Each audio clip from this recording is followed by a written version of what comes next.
السلام علیکم دوستو، امید ہے کہ آپ لوگ خوش اور خوشحال ہوں گے۔ دوستو چلتے ہیں ہم اپنے سبق کی جانب۔ آج کا ہمارا سبق ہے یعنی جو لیسن ہے سنگولر اینڈ پلورل ناؤن، واحد اور جمع اسم۔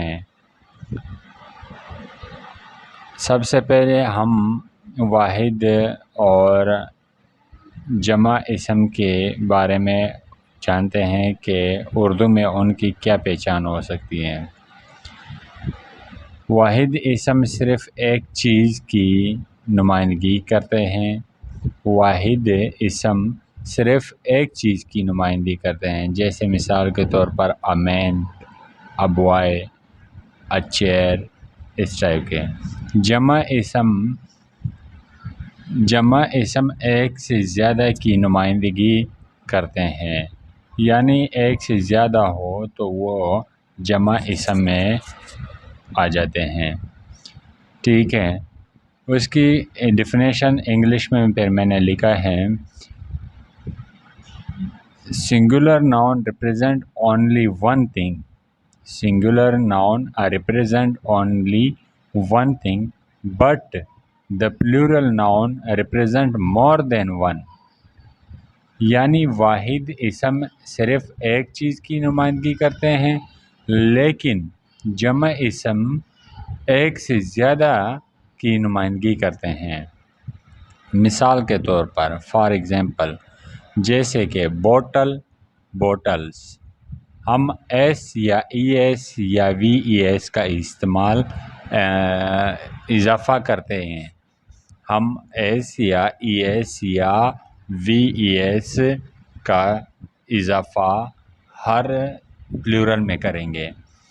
ٹھیک ہے، جیسے کہ یہاں پر ہمارے پاس ریڈ کلر کا لکھا ہوا ہے بوٹل، اور یہاں پر بوٹلز، کپ، کپس اور pencil, pencils, desk, desks, sticker, stickers, window, windows, اچھا، اور watch, watches, mouse, mouses, bus, buses, wolf, wolfs, leaf, leaves, wife, wifes, life, leaves, child, children, woman, women. اب یہاں پر ہے WOMAN، وومین یعنی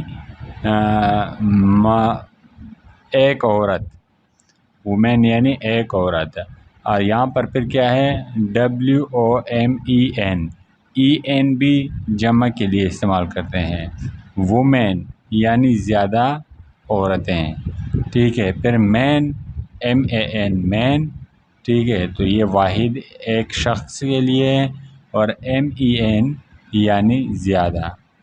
ٹھیک ہے، زیادہ شخصوں کے لیے ہے، شخصیات کے لیے یا شخصوں کے لیے۔ ماؤس، مائس، گوز اور گیز۔ تو یہ ہمارے کچھ پلورل اور سنگولر ناؤنس تھے، اور میں نے آپ لوگوں کو یہ بتا دیے ہیں۔ آجا دوستوں، اگر آپ کو میری ویڈیو اچھی لگے ہیں تو لائک اور شیئر ضرور کریں، اور میرے چینل کو سبسکرائب ضرور کریں۔ شکریہ۔